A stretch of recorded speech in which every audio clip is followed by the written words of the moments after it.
กินเด็ดเด็ดต้มเขาเดียดทรงคลองขับคาน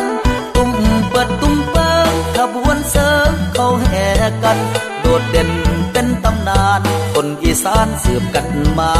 คนอีสานสืบต่อกันมา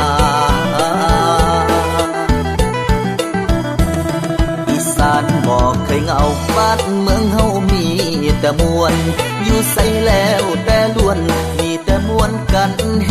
ฮาบุญน้อยและบุญใหญ่ขึ้นปีไม่ออกพรรษาส่วนเสกและเฮฮามวนกันมาตั้งแต่ปางใดมวนกันมาตั้งแต่ปางใด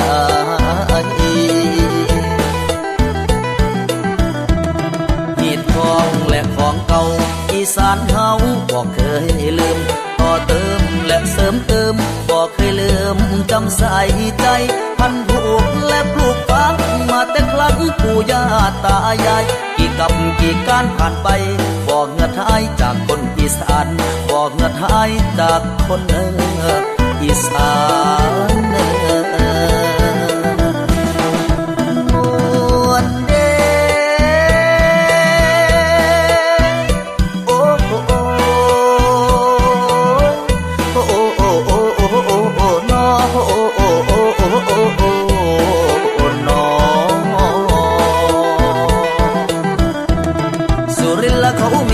สร้างทางอุบลละแห่ต้นเทียนใหญ่ยะโสงานบุญบังไฟอีกงานไม่ละทางเมืองขอนแก่นเมืองเลยแห่พีตาโคนเมืองสกลแห่ปราสาทเพิงงามหลายโอ้ยเป็นตาเบิงไหลเรือไฟและพระธาตุพนมพอแล้วบ่แพ้101พอแล้วละบ่แพ้101บุญพระเวทงามตานาชมได้กินละกะบุญขนมได้กินละกะต้มขนมมวนคักแน่ย้ำแห่กันลอนและเป็นตาอ่อนซ้อนเด้เมืองอีสาน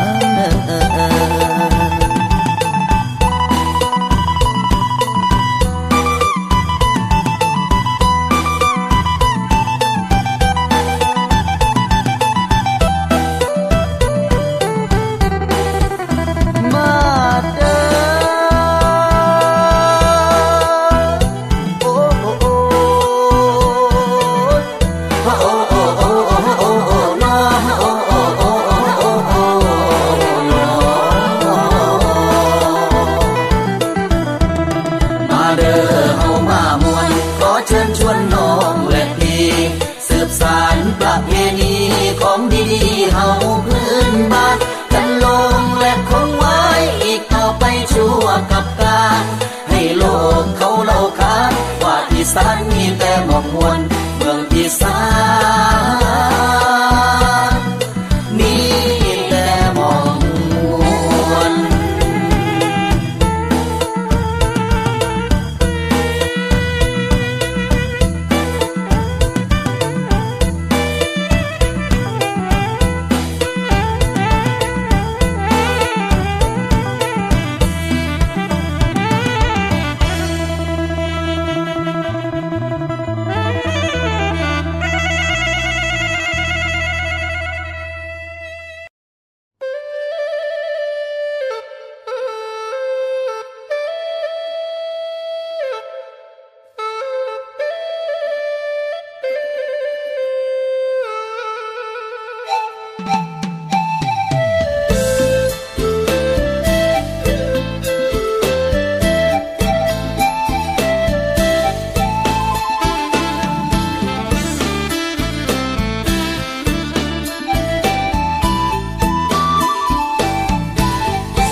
ไปเที่ยวเล่นนครพนมเบิ่งจักเทื่อ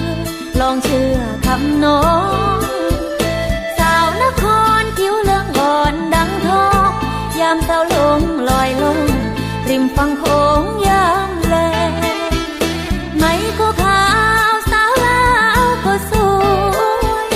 มวยผมดำน้ำบ่อก็ใสสวยแท้คือสาวผู้ไทยสวยบาดใจชายสาวยวนก็งามสวยบาดใจชายสาวยวนก็งาม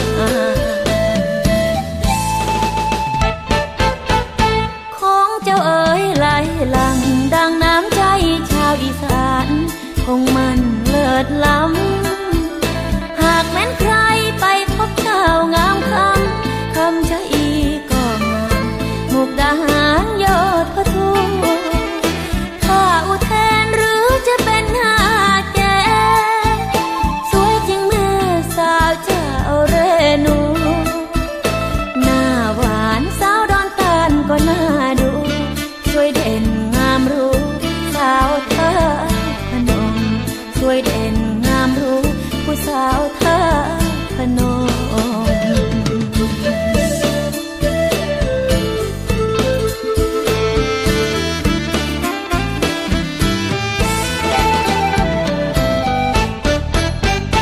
ไป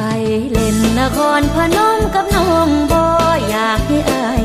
ไปพ่อละสาวน้อยนอผู้ไทยอีสานไกลบ่แพ้แต่ใจนางนั้นชื่นชุมดอกแก้พี่ชายเอ่ยคันแม่นพี่อยากได้ละเอาไว้ถ้ากองซองกะจังแม่นกาเฮาวอนอยากสอนเสื้อขนามเด็กผมเจ้าเพกลางเอ่ย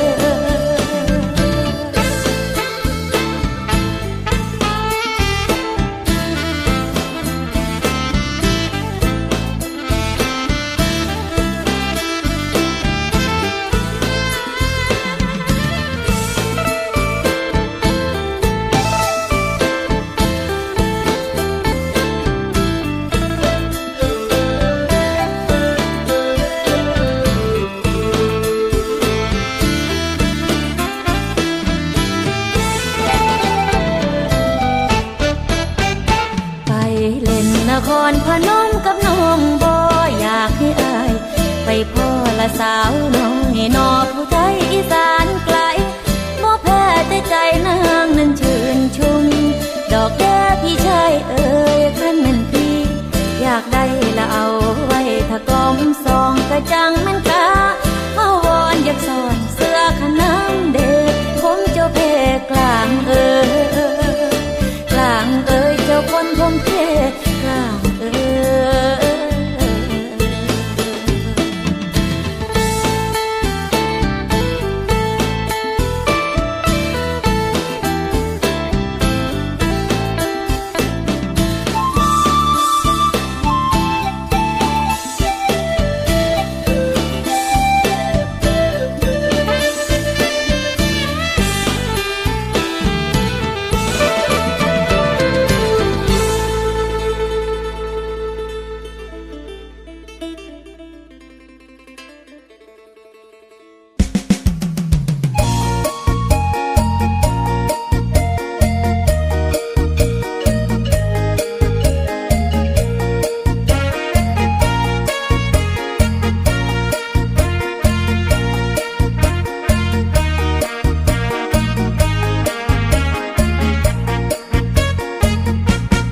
ถึงแผ่นดิน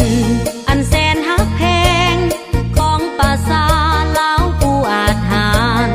ยังมีสาวสวยงามเหลือเกินเสิร์นแม่เสิร์นอายทหารพนักงานทั่วหน้าเสิร์นมาแวะยามสาวเสียงควางมาแวะเบิ่งจากมือจากวันเมื่อฮอดยามเข้าในนาเขียวงามอุ้มทุ่มป่ามันต้นให้สาลีเขียวอุ้มทั่วโนนปูให้กะยอมว่าสาวบ้านเฮาจังแม่นเก่งแท้นาเฮ็ดนาก็ได้ไปลำเลียงก็เก่ง